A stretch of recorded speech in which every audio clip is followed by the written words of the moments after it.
રાહુલ ગાંધીએ કહ્યું હતું કે બહુ મોટો ખુલાસો કરશે, એટમ બોમ્બ ફોડશે, જેમાં પુરાવા સાથે ઇલેક્શન કમિશન અને ભાજપની મિલીભગતને ઉઘાડી પાડશે. કર્ણાટકની એક સીટ પર વોટર લિસ્ટમાં 6 મહિના સુધી એનાલિસિસ કર્યા પછી રાહુલ ગાંધીએ પુરાવા સાથે કેવી રીતે ફેક વોટ રજીસ્ટર થાય છે અને એનાથી આખી ઇલેક્શન પ્રોસેસ પ્રભાવિત થાય છે એ બતાવ્યું. ત્યારે કઈ રીતે રાહુલ ગાંધીએ કીધું કે નરેન્દ્ર મોદી વોટ ચોરી કરીને વડાપ્રધાન બન્યા છે. જોઈએ કે શું છે વોટ ચોરી. તો રાહુલ ગાંધીએ 2024માં કોંગ્રેસ આસાનીથી જીતી જાય એવી બેંગ્લોર સેન્ટ્રલ લોકસભામાં કોંગ્રેસની હાર પછી તપાસ શરૂ કરી.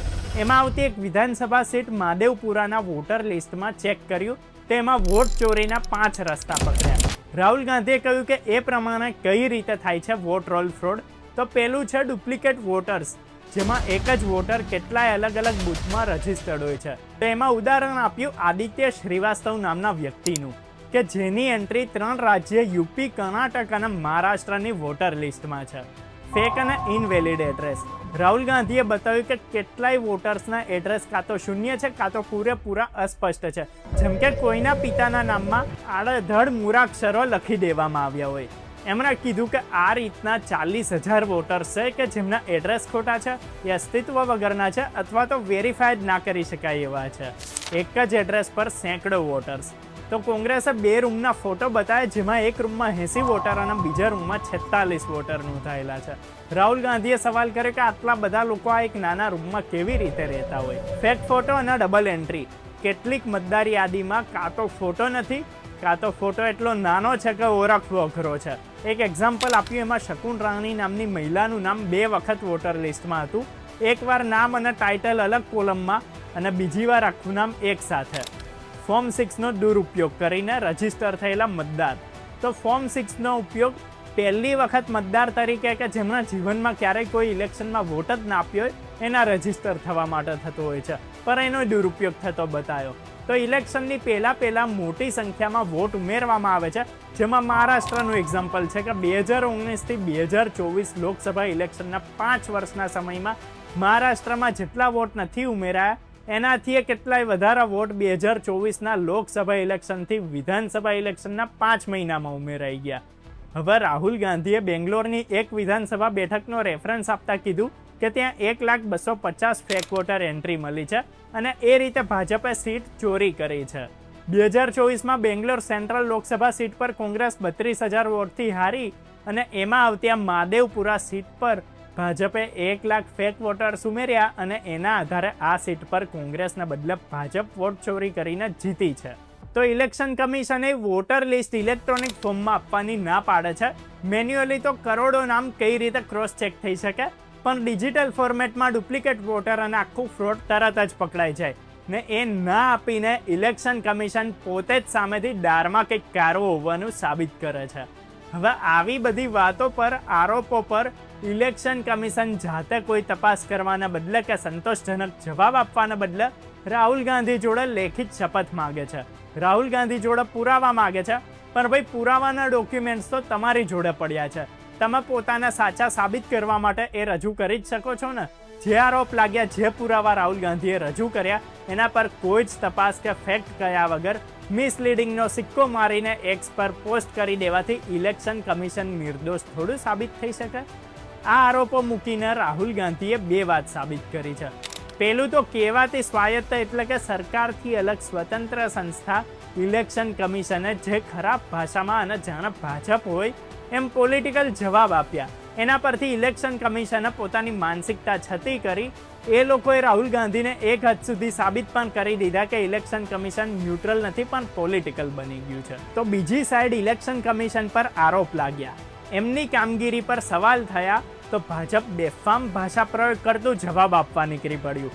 હવે વિપક્ષ અને ઇલેક્શન કમિશનની વાતમાં ભાજપે ઇન્વોલ્વ થવાનું ક્યાં આવે જ છે.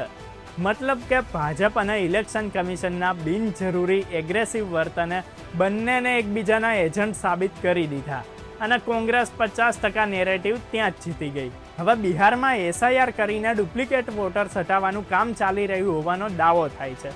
તો ત્યાંથી એવા સમાચાર આવે છે કે બિહારના મુઝફ્ફરપુરમાં એક જ એડ્રેસ પર 269 અને જમુઈમાં એક જ ઘરમાં 247 વોટર રજીસ્ટર્ડ છે. તો ઇલેક્શન કમિશને એસઆઈઆરમાં જે 2 વોટરને મરેલા કહીને એમના વોટર આઈડી રદ કરી દીધા, એ 2 વોટર સુપ્રીમ કોર્ટમાં એસઆઈઆર વિરુદ્ધની સુનાવણીમાં હાજર થયા અને ઇલેક્શન કમિશનના ગોટાળાને સાબિત કર્યો.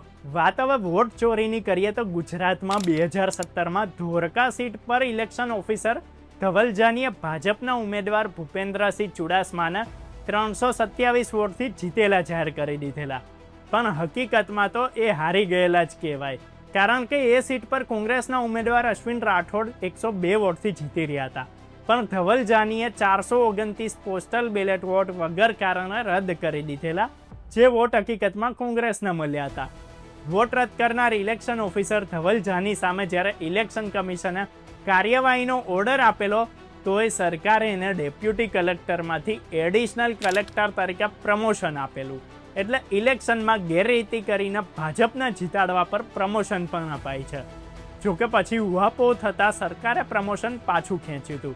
એટલું જ નહીં, પણ કાઉન્ટિંગ વખતના જે સીસીટીવી ફૂટેજ કોર્ટમાં રજૂ કરવામાં આવેલા, એમાં પોસ્ટલ બેલેટની ગણતરી દેખાઈ જ નહીં.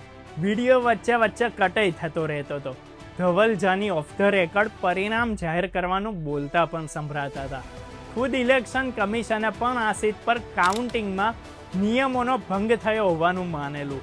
ઇલેક્શન ઓફિસર ધવલ જાની અને ઇલેક્શન ઓબ્ઝર્વર વિનીતા બોહરા સામે એક્શન લેવાની વાતે કરેલી.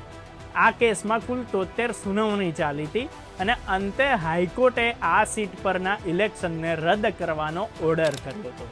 હકીકત તો એવી જ હતી કે કોંગ્રેસના ઉમેદવાર અશ્વિન રાઠોડ વિજયી હોવા જોઈએ, પણ ઇલેક્શન રદ કરેલું એ પણ ભાજપની જીત ખોટી રીતે જાહેર કરી હોવાનું સાબિત તો કરતું જ હતું.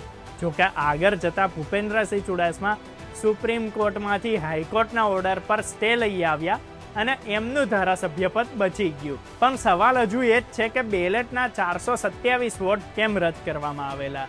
હકીકતમાં કોંગ્રેસના ઉમેદવારને વધારે વોટ મળ્યા હતા, એ ક્લિયર જ હતું, છતાં એ વ્યક્તિ ધારાસભ્ય જાહેર કેમ ના થયા અને જેમને ઓછા વોટ મળ્યા હતા એ વ્યક્તિ ધારાસભ્ય જાહેર થાય, મંત્રી તરીકે ચાલુ રહે અને પછી એ જ પક્ષના લોકો કટોકટીની વાર્તાઓ કરે, લોકશાહીની વાતો કરે. આમાં ક્યાં લોકશાહી રહી છે?